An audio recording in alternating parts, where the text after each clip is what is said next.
Hello, buenas tardes, hello, good afternoon, welcome. Voy a hablar en inglés por nuestros invitados y también alumnos, evidentemente, de Elisava que están aquí. Welcome everybody, good afternoon. My name is Natasha Cristia. I'm a tutor in the Master of Photography and Design in Elisava, and I'm very, very happy to welcome you tonight to one further talk of Elisava Master's Talks. We are very happy to have here with us Kathy Ryan. We are very excited. We met Kathy yesterday. We are looking forward to her talk. I would like to say welcome, Kathy. Welcome, Barcelona, in Elisava, and at the Design Museum. And I would like to share, before her presentation, I would like to share with all of you some pieces information of who Kathy Ryan is. Kathy Ryan is a very, very significant figure in the world of documentary photography, photojournalism, and editorial work in the last 4 decades. She has been the long-time director of photography at the New York Times Magazine. And in this task, she has been a pioneer in combining fine art photography with photojournalism and introducing photography and documentary photography in new contemporary visual languages, narratives, and discourses. Kathy has been working and accompanying in the work and in evolution photographers such as Ryan McGinley, Lee Friedlander, Nan Golding, Lauren Greenfield, and Gilles Perez, among others. Besides her amazing work as an editor in the New York Times Magazine. After 39 years of work in around the 2010s, she left her position to focus on her own artwork, combining curatorial work for exhibitions, teaching a course at Yale, and various speaking and lecture arrangements. In 2011, she edited the New York Times Magazine Photographs, a landmark book published by Aperture, and an accompanying exhibition curated by Kathy Ryan and Leslie Martin opened at the Rencontre d'Arles and the festival, the famous renowned photography festival in Arles in 2012, and then traveled to FOM Museum in Amsterdam, and also here in Barcelona in Palau Robert for those of us who are older and have visited and remember it. If you are interested also in the work, editorial and publishing work of Kathy Ryan, you could also consult the Office Romance, a book of her own photographs featuring her colleagues and the beauty and poetry to become in the New York Times buildings in the professional environment. She experienced her professional growth as a professional and an artist. Ryan has also been an editor and contributed essays for photographers such as Lee Friedlander, Christopher Payne, Seydou Keita, Paolo Pellegrin, and the list is long. And she has been awarded with the Dr. Erich Salomon Prize from the German Photographic Society in 2027. Among her other awards she has received is the Vision Award at the Center for Photography at Woodstock in 2015, and of course in also the Photo Editor of the Year by the Lucy Awards and Visa pour la Image Festival recently. She was also nominated as by the international. She was also nominated by the International Center of Photography as its Spotlight honoree in 2024. So today she will introduce her to the work through a performative lecture presentation, and we are looking very much forward to it. And Kathy, thank you so much for being here with us. The stage is yours. Thank you.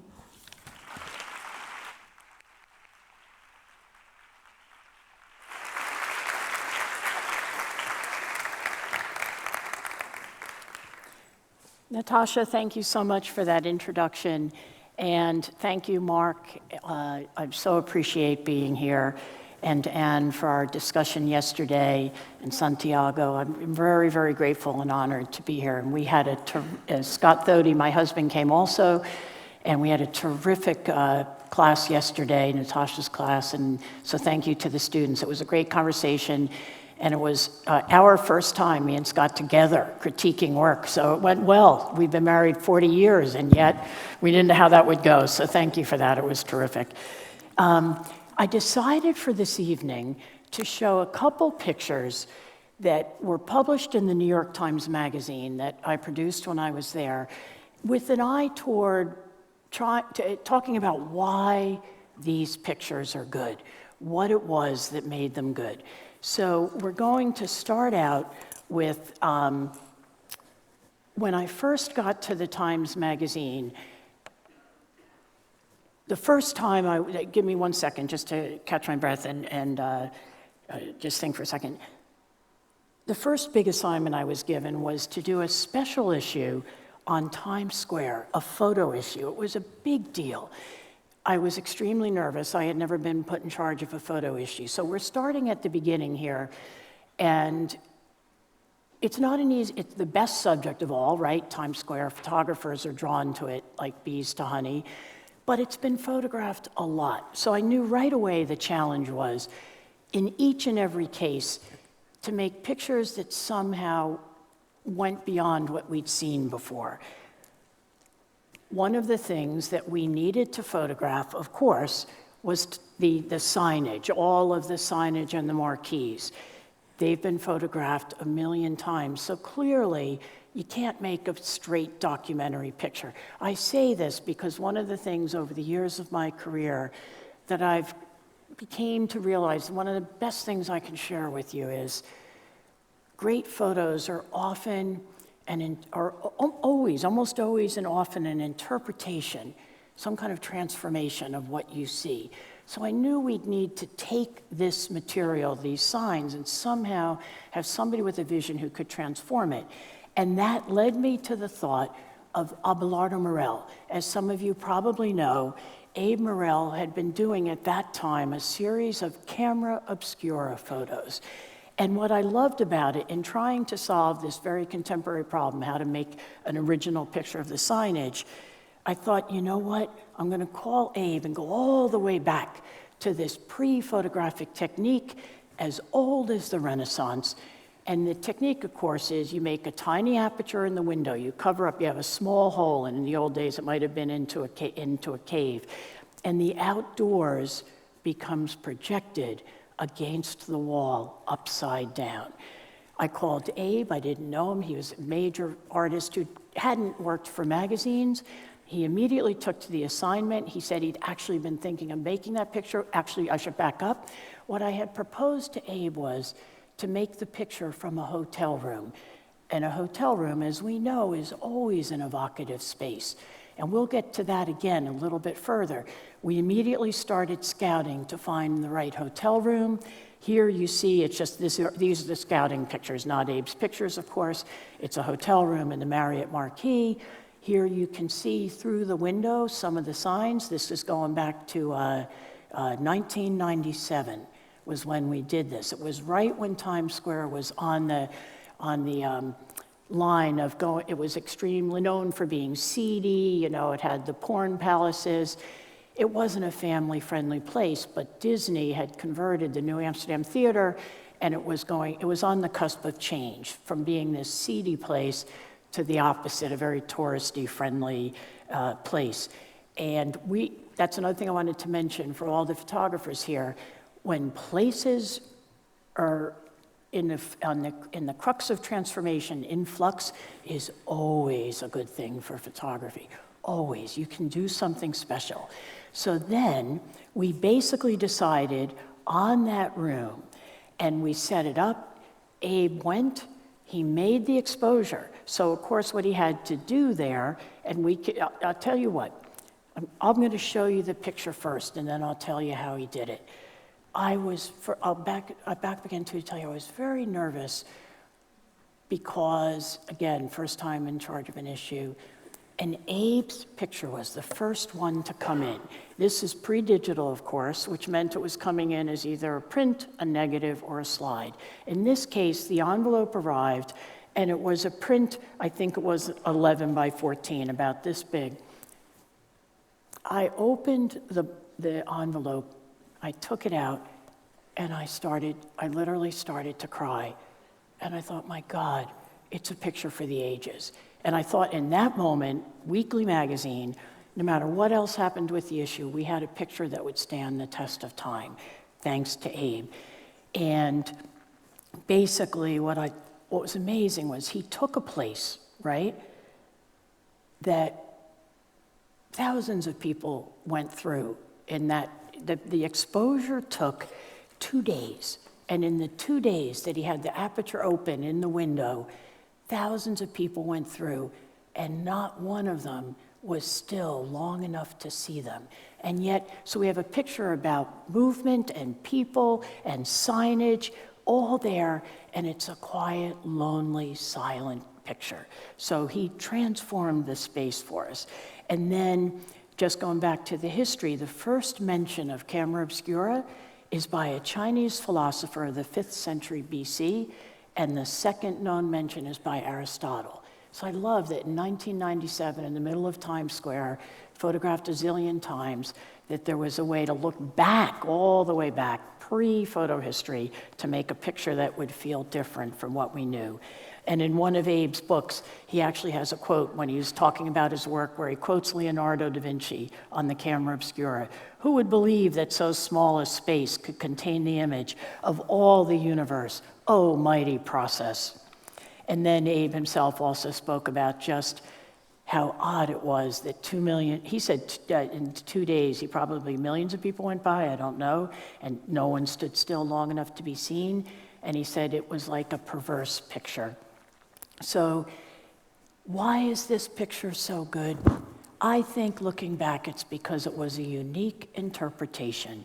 And thanks to Abelardo Morel's vision and artistry, he took this well-known, cliche, over-photographed subject, the signs, the marquees, and he was able to bring mystery and romance and emotion to that scene.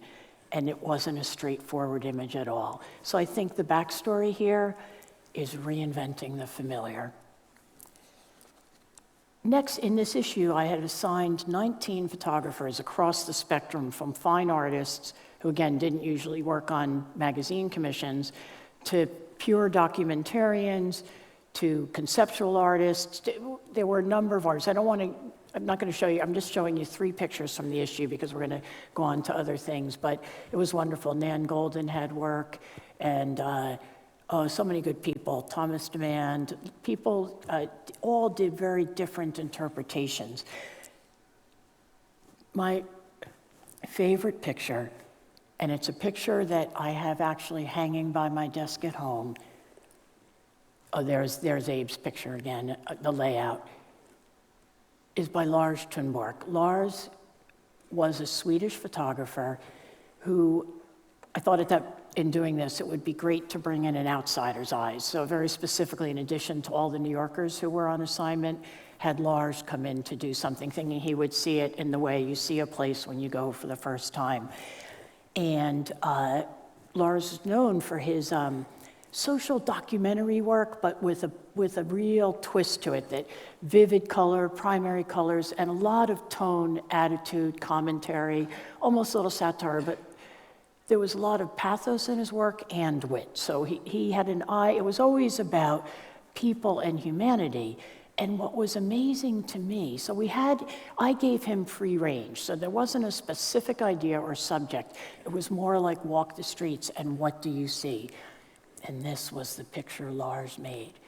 As you look at this picture, I want you to know there is nothing there that's photogenic. It was the corner of 42nd Street and 8th Avenue, and because Times Square was on the moment of massive change, all of those buildings that you're seeing had been condemned to be knocked down for the new stuff that was going to be built, which of course, as you know, happens in New York all the time. We don't have the kind of, I think, sometimes respect and admiration of the old, although there was nothing there probably, it was really worth saving. And because they were going to be knocking it down, they painted the plywood of the boarded up buildings that were about to be demolished. I love this picture because it was crazy. It's chaotic. It's completely out of control.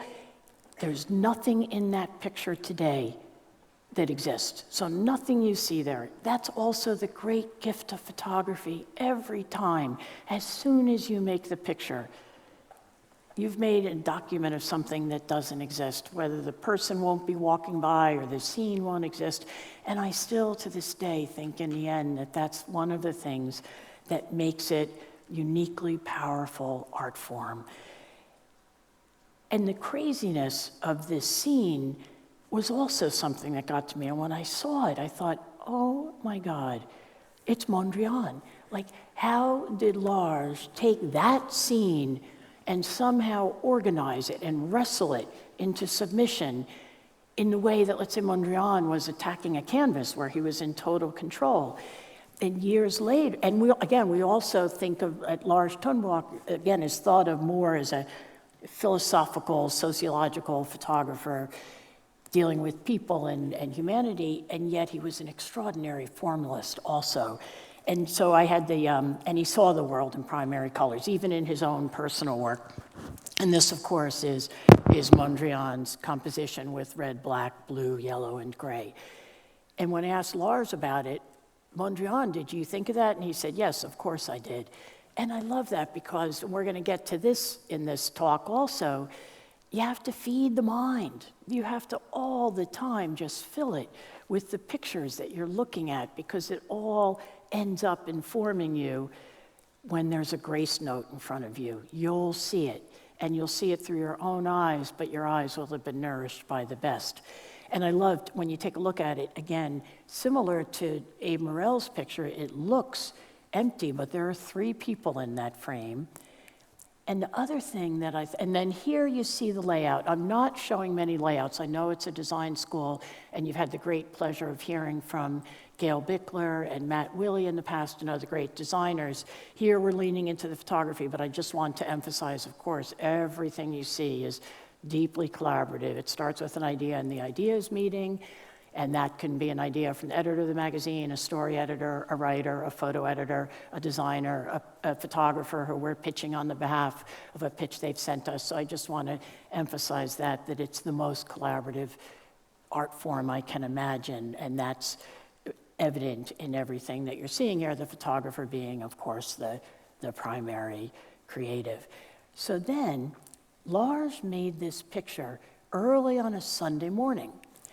And that made me think of Edward Hopper's famous painting that hangs in the Whitney in New York that a lot of people have a place in their heart for, that's titled Early Sunday Morning. So what I love is this painter who was also looking at light, form, rectangles, and when you look at Lars's picture, I only, after all the years I've looked at it, because I keep it by my desk at home now, noticed there are about 50 rectangles in that image. So I just want to mention that because it took me a long time to even see that, and yet he brings harmony to that enormity of the amount of rectangles in the same way Hopper was doing something similar.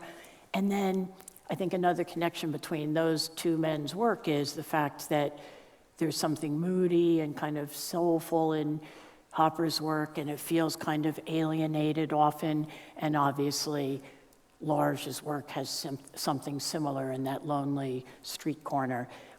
So the backstory here on this one is the importance of looking to art history, and really, in this case, it was painting, again, to nourish the mind because of the fact that when you need it, and you need the angels to tap you on the shoulder, and you need some kind of subliminal influence or something to draw on as you're looking at a crazy, chaotic scene in life, how wonderful to see that because it's something you saw, and maybe it was something you saw when you were a kid in the museum here, will feed it. And another thing I wanted to mention, I'll mention it again, is that my brother, who's a science guy, told me this once, that there's a famous saying that Louis Pasteur said, In the fields of observation, chance favors only the prepared mind.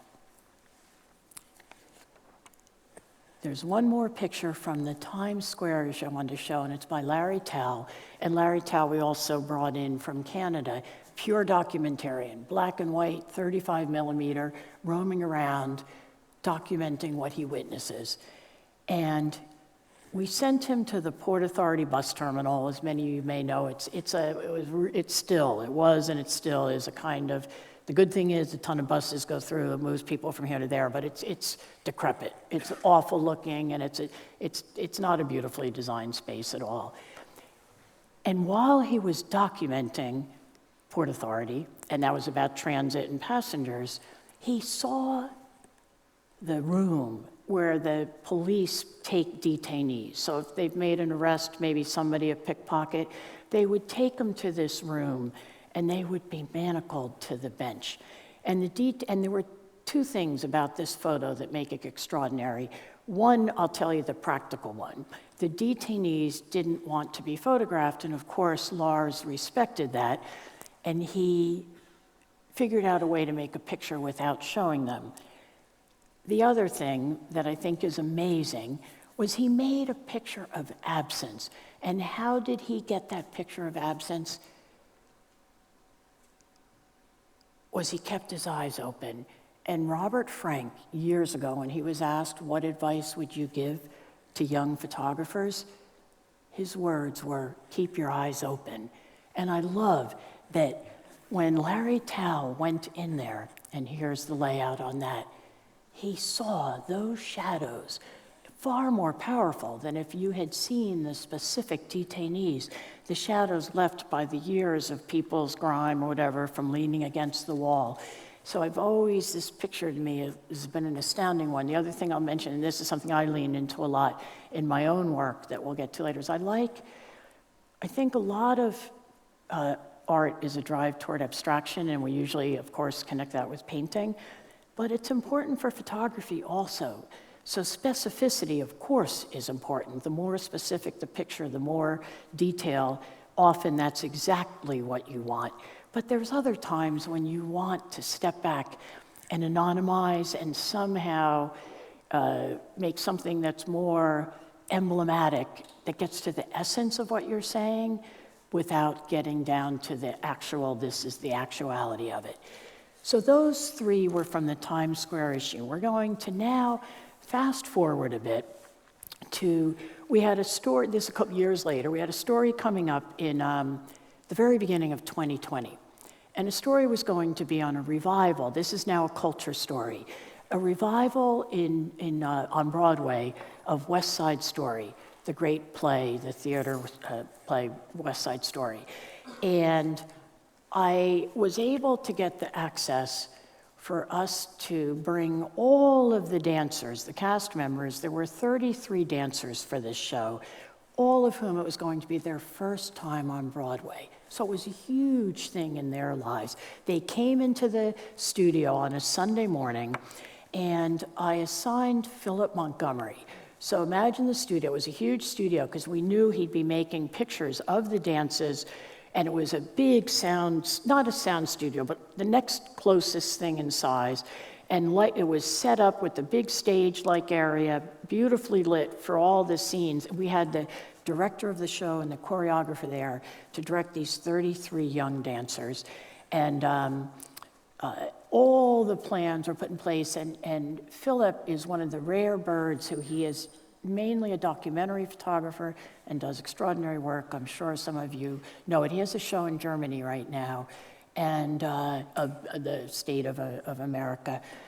And but he's also very good in the studio, which I kind of tapped into early because one of the things I think I felt was very important from a photo editing point of view was cross-assigning. So right from the start, I just loved the idea of taking someone who did this and giving them an assignment that gave them a chance to do this, because it often opens a door in a creative person and something great happens, especially even if it's that first time out when they're doing something.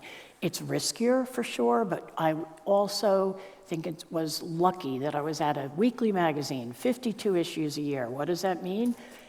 If it's memorable and you do something special, they'll remember it.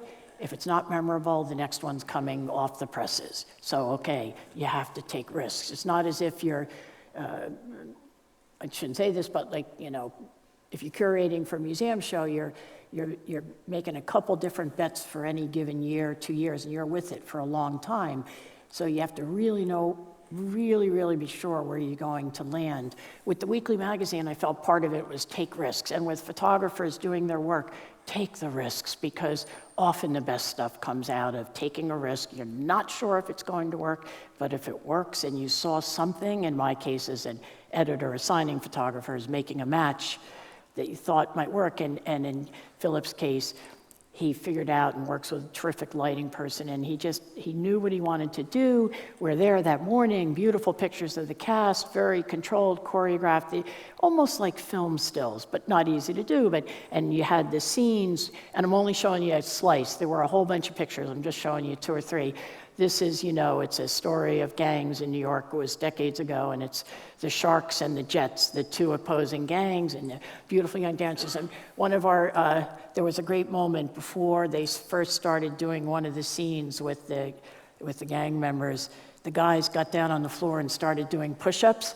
And I remember we had such a laugh. Gail Pickler was there that morning too with me, and we just were like, what's going on? What's going on? We realized they just wanted to look pumped for the picture, which was cool. And then, but here's the thing. Wonderful picture, beautiful, everything we needed. Then,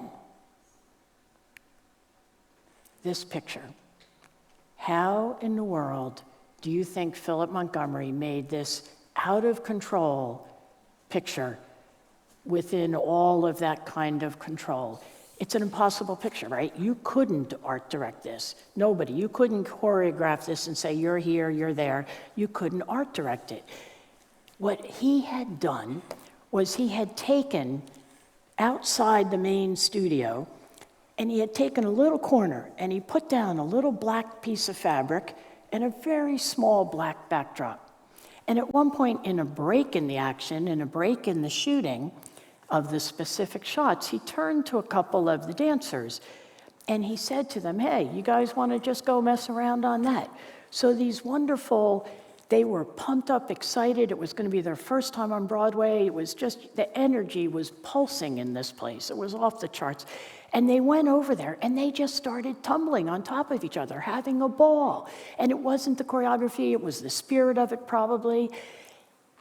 And the reason he did it was Philip wanted to enforce chaos. So I asked him about it later. And he was so interesting, and I'm going to quote him directly on this. And he said, I had this specific shot set up, specific good, but felt enforced. But by hanging this black curtain, very disheveled, that seemed like an afterthought, he said, as soon as people moved into that space and I wasn't tethered and controlled, I could really just go crazy and approach it in the way I've done most of my career in a documentary context. So he took his documentary brain and he brought it into that studio that day, where by definition studio work is usually, as you know, much more controlled. And he had foreseen that the chaos of the production, 33 young people who were excited about this role, would ensue, and he wanted to, take advantage of it. And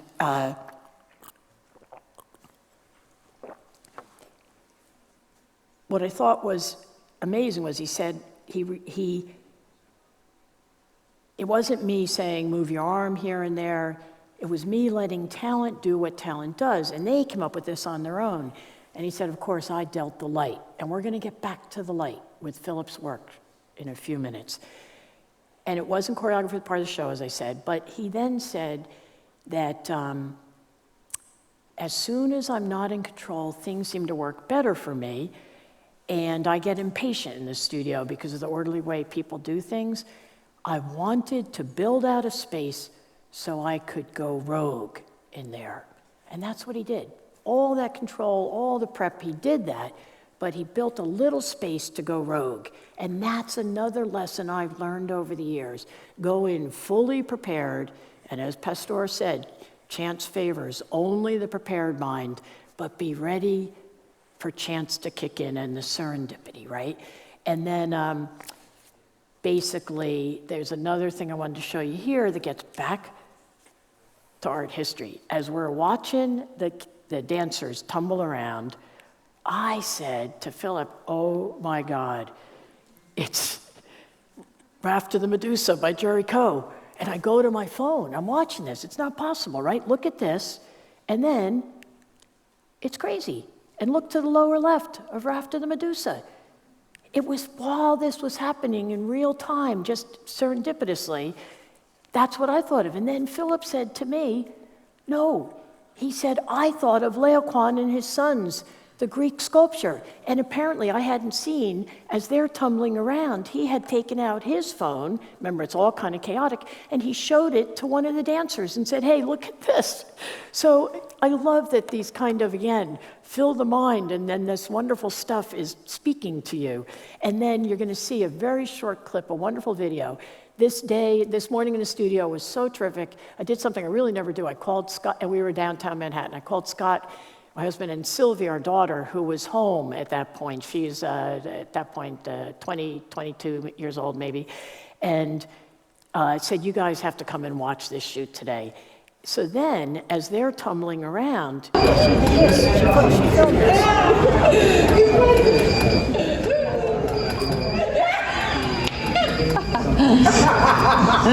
That's why y'all been touching each other.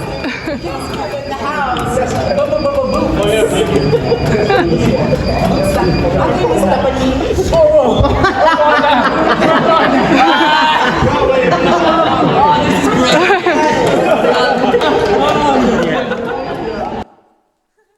It's wonderful, right? Like you could never have foreseen it, predicted it, but he built in that little moment for it to happen in the midst of the controlled shoot. And I don't even know if you say, I always felt really good that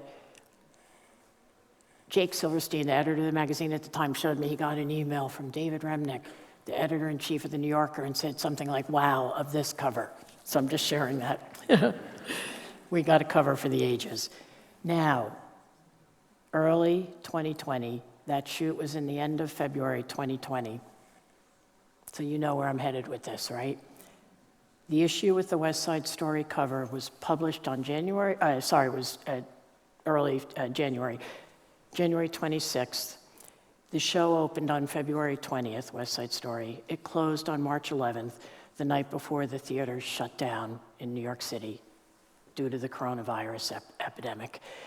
I assigned Philip Montgomery to document the crisis, and, oh, sorry, I should move beyond this, sorry. And what was happening in the hospitals. We put in an intense effort, remember it's a big group effort, to get into the hospitals, and one of the photo editors, Shannon Simon, got us permission to get into 9 of the 11 public hospitals in New York. We were working very rapidly. This is all at the same moment that we and everyone were going home for the next year. None of us knew that then, but suddenly we were going to be putting out the magazine remotely, and it was intense. At the same moment, the virus, as it was hitting here, particularly in these areas in Europe as well as New York City, we were dealing with that. So we got him into the hospitals, and on his first day of shooting, 1,162 patients had been hospitalized with the virus in New York, and 349 had died. By April 6th, his last day, 19,177 people had been hospitalized, and 3,202 had died. So none of us, this was something that, of course, all of us in this room had not been hit with something, and we weren't prepared for the magnitude of that crisis. But we did know it was urgent to show how desperate the situation was, and part of that was trying to convince people how important it was to stay home and wear the masks. Remember, it was a big hoo-ha in the US, people didn't want to wear the masks, all that nonsense. But we knew how important it was that people understand, and that was a big part of wanting him there. So the story here is going to be about I want to back up again to mention the design. Here you see the decision on the part of Gail and the design team was to be very simple. This one was going to be about the photos. And it's the only time I'm going to show you all the spreads from the story, because when it involves photojournalism, the sequencing is so important. But because we're going to cover a couple different, we're covering a lot of years here and a couple different photos, I can't show the rest. But this one, I'll show everything. This is going to be about light. So the hard thing with the hospitals was twofold. The light is terrible, it's flat, it's fluorescent. Philip had developed over the years, when he was out working in the field, a way of working with an off-camera strobe that was going to be a wonderful way in the hospitals to override that inherent light, but also, as you can see, to emphasize and heighten what was happening. This is just a picture of a healthcare worker tying their scrubs, and yet clearly it rises up. It's somebody headed into battle. There was another practical reality to him using that strobe for these scenes, and of course, that was about privacy. And you'll see as we go on, the HIPAA laws in New York, in the US, of course, and I'm sure you have something similar here, you can't show the identities of patients in hospitals without permission. Most of the patients were on ventilators. We couldn't ask their permission. And the parents, the family members, this was a very rare moment in history, were not allowed in the hospitals because the COVID was so contagious. So you couldn't ask their permission. So Philip had to do this entire story that would normally depend upon seeing the expressions of the main people, the sick or the family members, without revealing them. And of course, the expressions of the healthcare workers were important. And his strobe emphasizes what you should see. Here's somebody literally getting the CPR and being brought back to life in that moment. So he's working under intense conditions, at risk to himself, because everybody in the hospitals was at risk. And he did remarkable work. And he, through his deft use of the strobe, he was able to make pictures that didn't reveal anything. And it's hard because when photographers like this are working, they do the best they can to make sure that the subjects are okay with being photographed. He quickly realized the doctors were okay, and the healthcare workers, the nurses, and everyone, because they wanted the people to see and know, wear your masks, stay home, so the numbers would start to go down. But then there were also moments like this. It's just a supply closet. And it's a powerful picture because of the lighting. Photography is almost always about light, and that's either natural light that's seen or the supplied or amplified light. And this is one of the best examples I could give you, and Philip is one of the best at working with the light, and again, under dire conditions.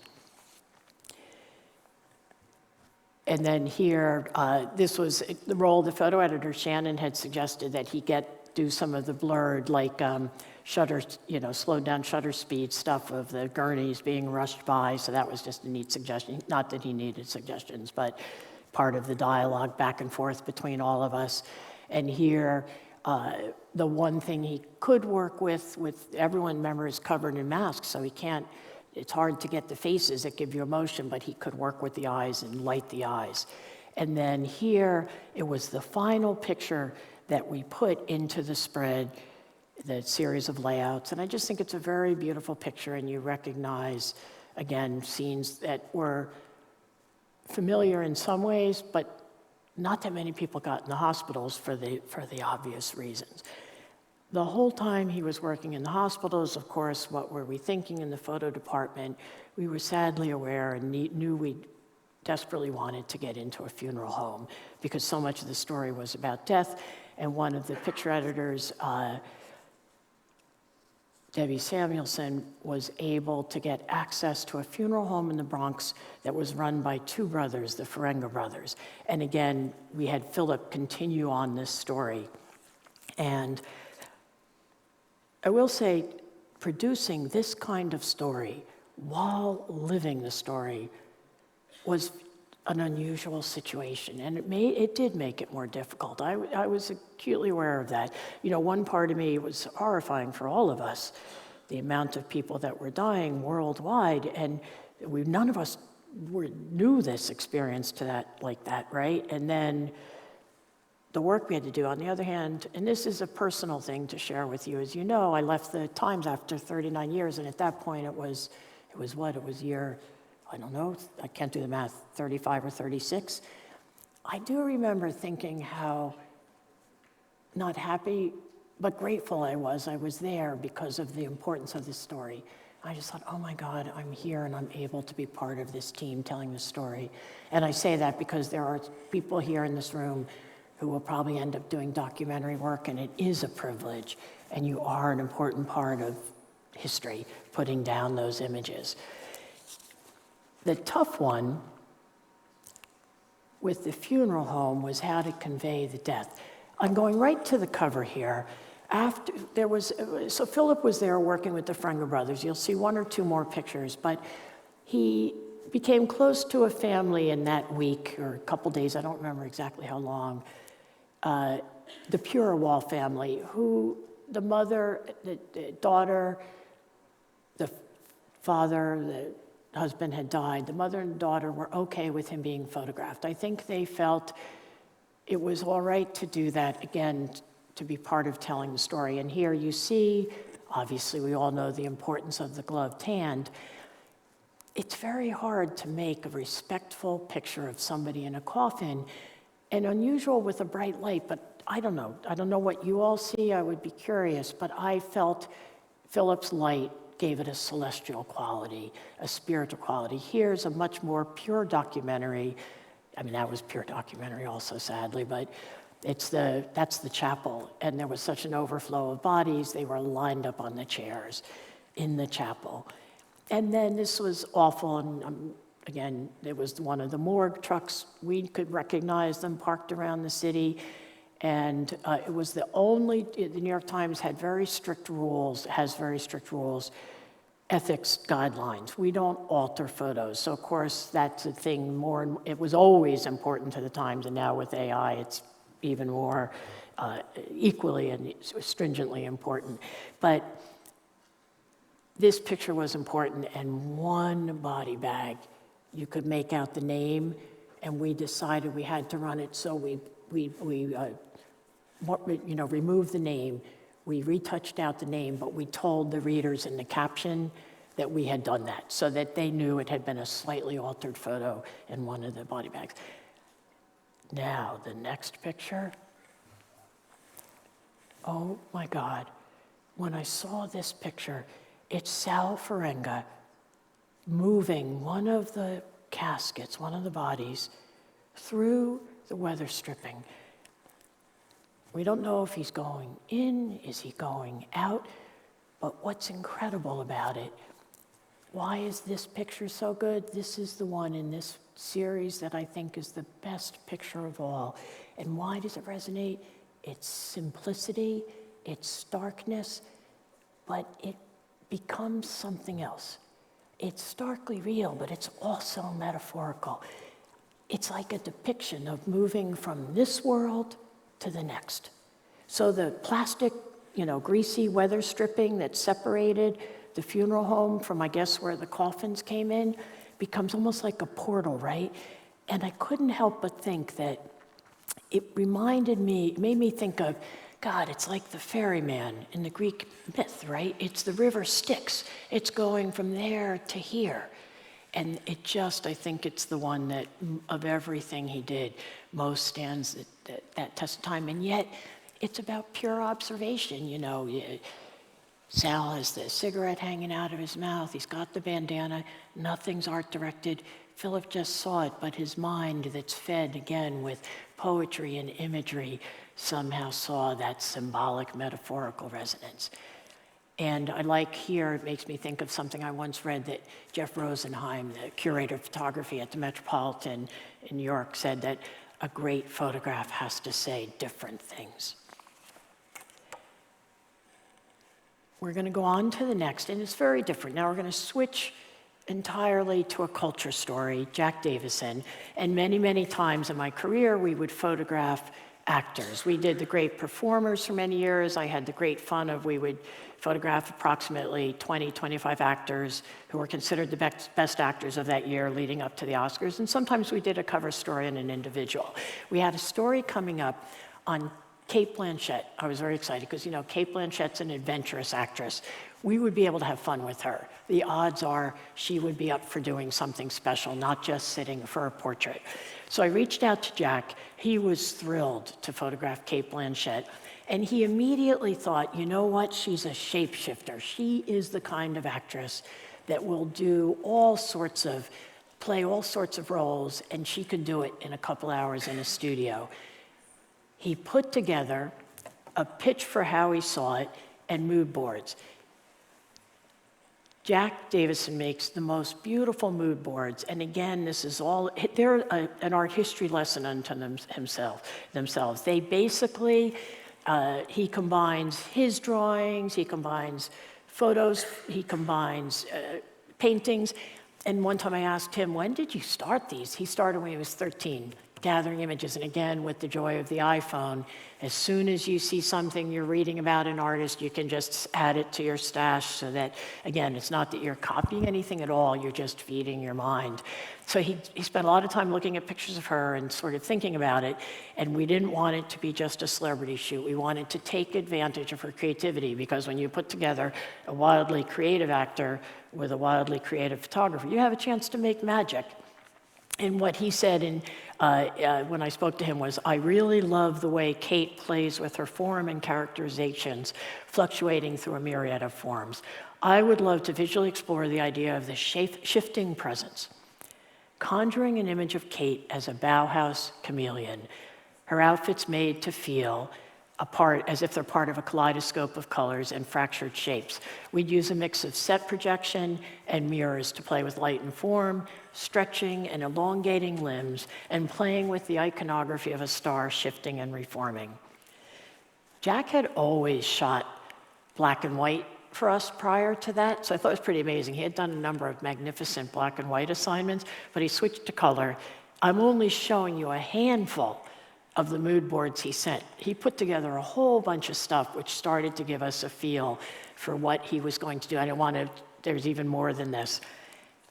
And here are his drawings. He does beautiful drawings of what he's thinking of for a shoot like this, where with the actress, and here again, Cate was going to be on board for doing everything. So he made these wonderful sketches, he sent those, and take a look, for example, you'll see, the second from the left, the one with the projection of shapes on the face. Or maybe is it the first one there? The first one with the projection of color, ovals on the face. Keep your eye out for that one when it comes to life. Here you see some BTS. I wasn't lucky enough to be at this shoot. It was in London, and they're building the sets. He has a terrific team, again, deeply collaborative. Keep your eye out for this one where you're going to see her head come above a tabletop. Cate fully embraced the idea. She was fearless on set, so she wore the different costumes that he had planned. I'm now going to show you, I think it's 8 pictures, and maybe it's 8 or 9 pictures. I want you to look at them and think about which one you would choose for the cover. So you're about to see 8 or 9. So make a mental note of which one you choose for the cover, and we're going to go back and do a vote. So here you see the beautiful blur, such a rich imagination. There's a black and white. There's a wonderful one with a gorgeous palette. Another one with the sculptural costumes that were built out. The projector brought to life. Another kind of blurred, and again, this is just a handful of the pictures he made that day. And then here, that's the one which you could see, they were setting up the table for her head to rise above the table. What I love about Jack is he's got, I don't know, what I think of as that mischievous sensibility of the surrealists, right? He's definitely all the time living in that Man Ray, kind of Picasso, all of the sort of surreal painters of the past. And for him, he never takes a face, or not never, I don't mean that at all. When he decides to do an actress or an actor and take them to a whole other level, he doesn't just take the face at face value. He'll twist it, he'll obscure it. His shoots, he'll bring, 10 different bottles and vases and modeled things, and he'll have all sorts of things that he can hold in front of the face to distort it. And I've just learned a lot. I share that with you because if you bring some stuff just to even play with, to distort reality a little bit, you're gonna get somewhere. And we're gonna go backwards now. There's the grid of what you saw. So as I go backwards, I would love, it's going to be a little hard to see a show of hands, but I'd love to see a show of hands of which one you would, and if you saw the cover, don't say anything. And then we'll go back and I'll show you which one we chose. How many for this one on the cover? All right, we got a bunch, especially down in the front here. Okay, how many on this one? All right, we've got some, okay, we got quite a few there. All right, this is interesting, all right. Fewer on this, okay, some in the back on that. Fewer on this, and you guys are right, because they're a little bit, they're beautiful, but a little bit harder to see, I know. The graphics, it was the hardest decision, so graphically beautiful. How many for this one? We've got some, yep, this one's definitely getting a healthy show, okay. Show of hands, this one, I listen, this was also a beauty. Okay, fewer on this multiple exposure, and then, this was the hardest cover of all. There was quite a mix here. Sometimes the cover, you can pick it immediately, right? It's one and it's obvious. In this case, we had so many choices. I'm gonna show you which one we did. Hold on. Wait, hold on one second. I gotta go back, give me 1 second. We're gonna go forward now, and then, this is the one we chose, which I loved, but the next biggest show, we had a big show of hands there, but you guys were really heavy on the black and white with the cone head. But that was the other one that I think was a real toss-up for us, which way to go. But what a good place to be, to have so many choices. So then, we're gonna switch gears now. I'm gonna talk about my work, the office romance work I did. So, as some of you may know, or not, I had the great gift of working in a building designed by Renzo Piano.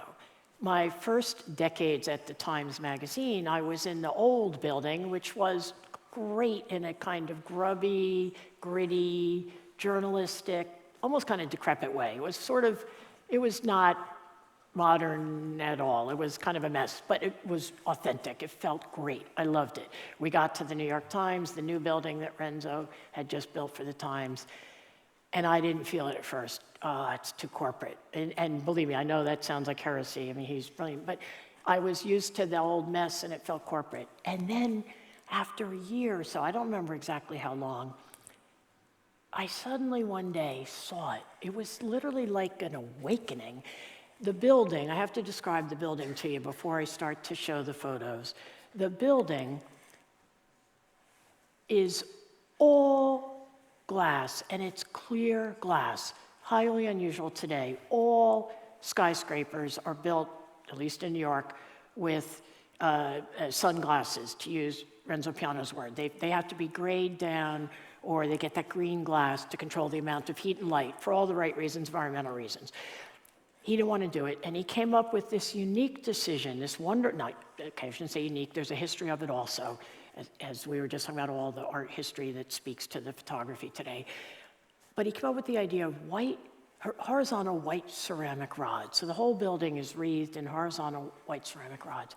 I one day saw a zigzag of light on the stairs, and the stairs were along a window wall, which is also typical of Renzo Piano's work. And I saw it, and my heart started beating faster. And then from that moment on, I could see it all the time, the extraordinary beauty. I started making pictures. Thank goodness there's a phone, a camera in all of our pockets.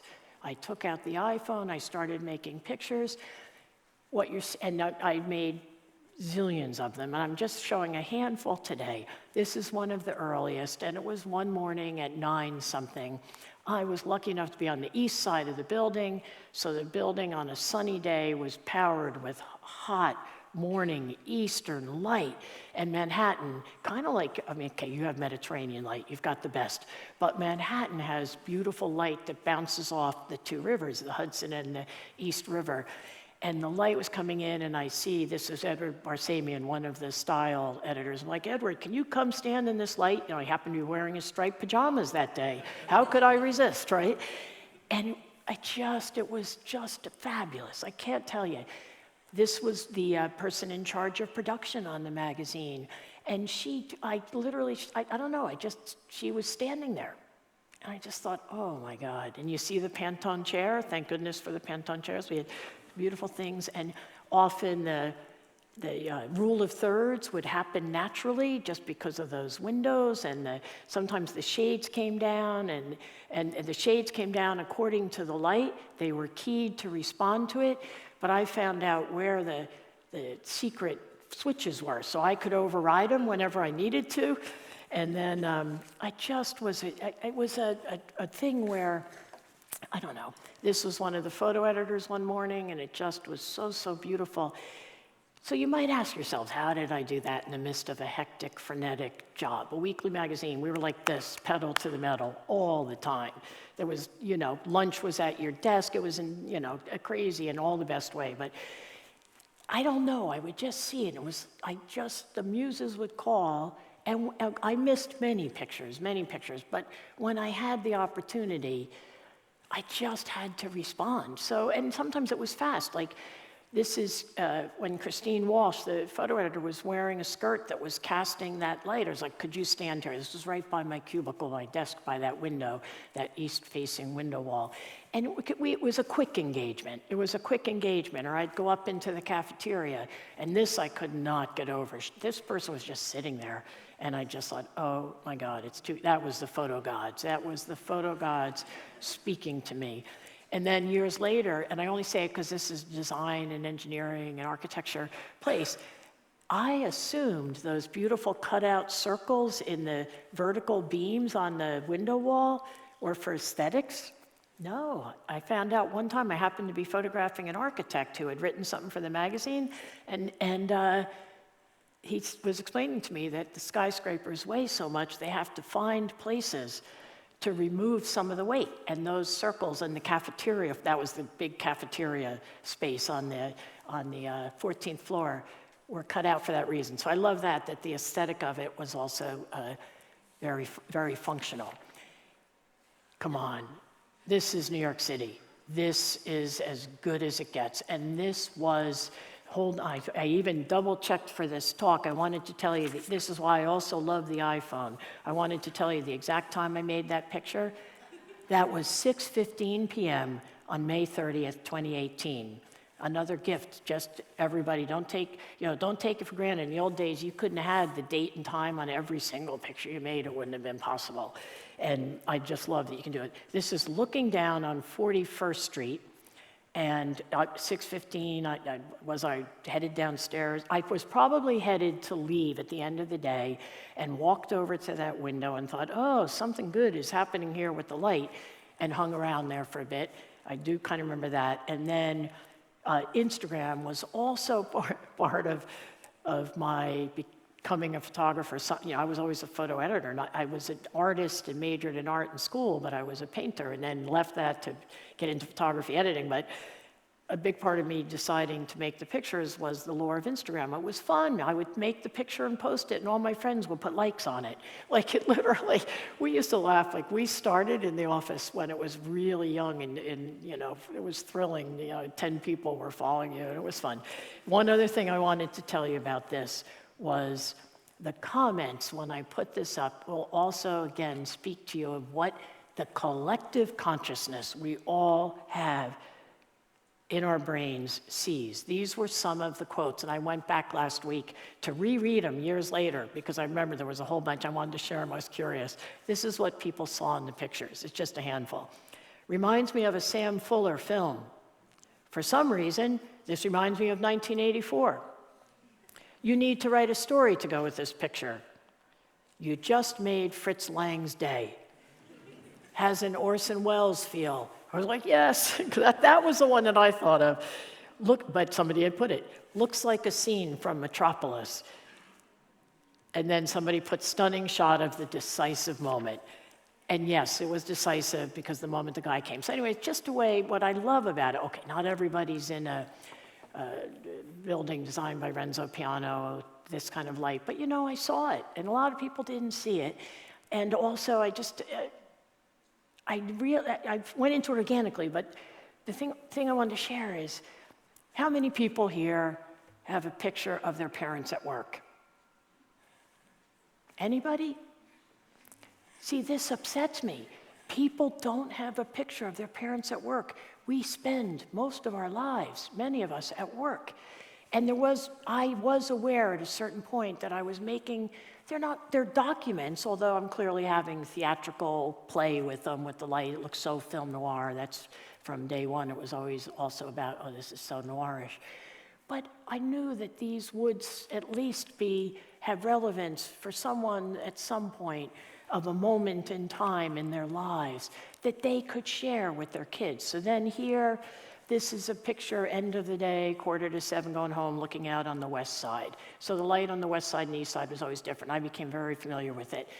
This was my assistant, Karen Hanley, for a number of years. And I just love, this will exist.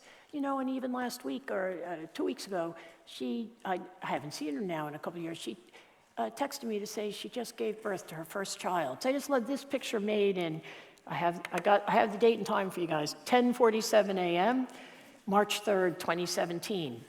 You know, just neat that exists for her. And of course, here there's a play of stripes. You're probably wondering, I had been working with the hard edge stripes for so long, and I loved them, that, you know, you do have to mix it up as a photographer. If you fall in love with something, you want to play with it. So I started holding up just glass scenes. Like I always held myself to the discipline of just what you could find on the desk in the office. And I would pick up glass scenes and shake them against the light so that the bars would dance and wiggle, so I could make the bars softer just to do something different. And then I went in, I got so addicted, I went in every weekend, if it was sunny, to make pictures. So the still lives were made on the weekend. It was me roaming around the building by myself, other than the people in the newsroom. And I would just play to my heart's content. And there you have the little thumbtack things, and the light was incredibly strong. That one's 9:47 a.m. in November. I was just drunk in love with that light. And then this was taking, Matt Willey had designed that year the American Photography Annual Book. Each year they would have a different designer. And he had put a wrapped cover with cutout polka dots on it. And I took the cover and I played with that for a couple hours just to have something for the light to come through. Sometimes I would take a chair and tip it over. So these were ones where it was just me alone playing with something. And then this is just tape. And it was playing with the tape, and then it clearly became about the light becoming a kind of spectral figure. And this one was taking staples and making them into buildings. And I know your building is called, what is it called? The stapler. Yes, grappador. So I love that I made the staples into buildings. I'm in the building that is a stapler. But that's the magic of photography, right? That those little tiny staples, I worked them hard enough that they became something else. And then the next one is again 41st Street, another moment of just looking down and seeing that beauty. There's so much theater in New York, and there was so much theater in that building. It was very cinematic. I could daydream all the time, like if I could make a film here, and that would be a different life. And then here's Gail Bickler, who some of you heard speak when she spoke, and we had the great pleasure of working together a number of years. And we were up on the roof. I had become tight with the man in charge of running the physical building, because there were other people besides the Times, even though it's the New York Times building, the other renters on other floors. And if I needed to get up to the roof, he would let me up to the roof. So we had Gail up there, and she told me years later she's really afraid of heights, but she agreed to go to the edge. And that was just, again, having fun. And then this was another one on the weekend, 8:44 a.m. on a Sunday. And what I love here is, Okay, you got the double cliche happening. You have the globe and the Empire State Building. I'm never afraid of cliches, and you know why? We had been in a meeting years ago with Adam Moss, the brilliant editor, former editor of the magazine, who then went on to New York Magazine. And we were in an ideas meeting brainstorming a concept for a cover. We meaning me and the art director and photo team, whatever. And we were brainstorming some idea. I don't remember what the subject was. And somebody, I remember vividly in the meeting, said, "Oh, that's a cliche." And Adam said, "They're cliches for a reason, because they work." And I loved it. That is so freeing, and I say that particularly to the students here. If the cliche bell goes off in your head, don't run away, reinvent it. And the best example I can give you, the skull. The skull, Shakespeare, Picasso, artist after artist painted it. Basquiat reinvented it. Like, just don't ever, or there's incredible pictures by Mapplethorpe, like holding it, just, and Dwayne Michaels. Don't be afraid of a cliche, because they are cliches for a reason. There's a resonance, and it's just what you do with it. So I was, again, you're the judge of whether it's a good photo, but I thought it was one of my better photos. And that one got a bunch of, when I looked up for this talk, I was looking back at the comments on that, and there were comments like, "Where is Kent, is what I'd like to know. So where's Clark Kent? The Daily Planet." So everybody saw Clark Kent and Superman and that. Anyway, and then at a certain point, Jake Silverstein, the editor-in-chief of the magazine, and for me in my final years there, and still, he and Gail were doing a redesign of the magazine and redesigning the contributors page, and he pulled me aside. He knew I had been doing these office romance photos. That was all just a guilty pleasure. And he said, "We'd like you to photograph all the contributors," meaning writers who are writing in that issue, illustrators, photographers, et cetera. And I was like, "Jake, that's crazy." Like, there's a whole other thing when you're doing it just as a fun versus on assignment on a weekly basis, when you have to have strong sunlight, which was the most complicating factor, because I found myself all the time setting up shoots, and then I'd always say to the subject, "If it's not sunny that morning, we're going to need to reschedule." So anyway, but it was worth it, and I said yes to doing it. And the reason why was it gave me a chance to photograph interesting people, and it made it more legit in the sense of time to go. Okay, we're going to zip ahead. I got 10 minutes. I'm almost there. Then we have another one of the contributor photos. This is the writer for the contributor page, the op-ed page of the Times. And she told me, "You made me look cool. I never looked cool in my life," which I love. She's a brilliant writer. Hiroshi Sugimoto. The takeaway here is, I said to him, "Do you have anything you could bring that you could hold? That's great advice if you're going to be a portraitist. You can hold, then people have to use their hands."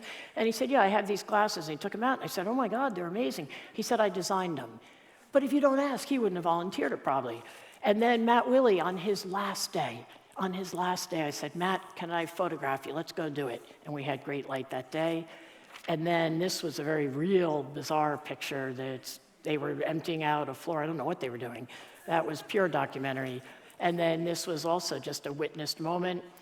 And I like on that one, I hadn't thought of it till later. I saw a wave, but like Hokusai's wave. I hadn't like really thought of that. This is a weird one, and this is the second to last one I'm showing, or third to last. Towards the end of the pandemic, the editor of the opinion pages called and said, "Would you be willing to go into the building while it's still empty and make some of your office romance pictures for the op-ed?" So I said yes, of course, and I took a week's vacation to go to the New York Times building just so that I could wander around and take the pictures. It was bizarre, it was eerie, it wasn't fun. It was fun, it was from an art creator, but it was different. Without the people, it was ghostly. It was disturbing. I could feel the emptiness. The whole thing was weird. It was just different. Even though I was often there on the weekends without people when there was in full swing, but this time was different. I walked in the building that morning and I said to there were a couple workmen working in the building, like carpenters and all. And I said, "Is there anything interesting happening in the building?" And he said, "Well, if you go to floor such and such, they're turning over that floor for new clients or a different department or something." I stepped off the elevator and I turned the corner and I saw this. And I was just literally, thank you, photo gods. Like, what are the odds that you'd have a doll, clearly, the symbolism, the clocks, but again, one clock, you're already wrestling with the cliche. A pile of clocks, you have something else going on. And I wanted so much to make I don't know if I should tell you this, but I will. Okay. I wanted to make a really good picture, so I worked it for over a long, long time. And I sat in a cubicle and I made them, and I stood here, I went and I got a chair and I stood on it, I didn't want to mess up that picture. And I was really feeling like just full of myself, a young artist, and I'm doing this, and, I'm doing this thing, and I was feeling that energy of like being a student. And I heard one of the workmen go by, and he said to his colleague, the abuela, she's been here a long time. And I thought, oh my God, it was such a good moment. It was just like, okay, back to reality. And then this was an early picture. I made it in 2015, 6:15 p.m., just before I left the building. And it always feels to me like my goodbye, even though I made it years before. Again, thank you to the design of the Pantone chair. And then I'm showing you the one last picture is, again, none of these photos exist without Renzo Piano. Had he not built that building and done the thing he did and foreseen those stripes of light, what would happen is buildings, I've now obviously studied them, are about light so often. And what was neat was I did a book, at a certain point I went to Aperture and they decided to publish a small book of office romance, and they had the idea, let's ask Renzo Piano to write the intro. He said yes, and he came to the Times building. It happened to be a day when I wasn't there, which was unusual. I was always there, but I wasn't there that day. This is where my seat was at that time. My cubicle was right by that east-facing wall, and they did the interview. Chris was the director at the time, Chris Boot of Aperture, went to interview him to kickstart Renzo's writing. And he drew that sketch for me that day, and he said, here, give this to her. So we had never met, and he gave me the sketch, and what I love is you look at that sketch, and everything he saw years later, a picture editor, me, was corresponding with, and we were having this dance with that light and those stripes. So I'm so grateful for that. It was always about two things. When you make a picture, it's because you love something, and I loved my colleagues. So the most important part was photographing them because I love them, and again, why it's so important to make a picture. But it's also about light, always for me, and somehow the light there turned on that, and now I'm doing the light and shadow in Lower Manhattan, which is where we live. So again, I have to stay close to home. Then I stayed in one building, and now I've expanded to, I don't know, maybe it's like 10 blocks. But I wanted to say just one other thing, and then are we doing questions? No time, so should I just end it now? No other thing? Okay. The one thing I want to say is we had the great pleasure, Scott and I went to the Picasso Museum today, and I just kept thinking about education. We had this terrific day yesterday with Natasha's class, and it was a nice exchange back and forth of talking photography. And in the Picasso Museum, the room that has all of his paintings that he did inspired by Las Meninas, it's amazing to me. He, at that point, was in his 70s, and he had done tons and tons of paintings. Clearly, he decided at that stage, as part of his education, I'm going to go to Velázquez and study that painting. And over, he reinvents it, changes it, brings to it. It's about color, it's about form, whatever he's doing. So that's what I wanted to end on. Thank you for having us here, because it's the continuing education for us, and I'm just trying to share with you some of what I learned along the way. But thank you.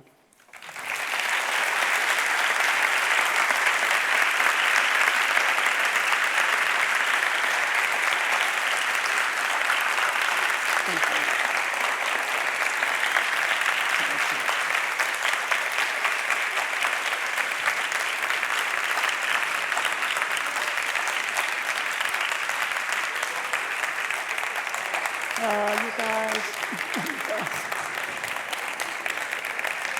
I really appreciate it. Thank you.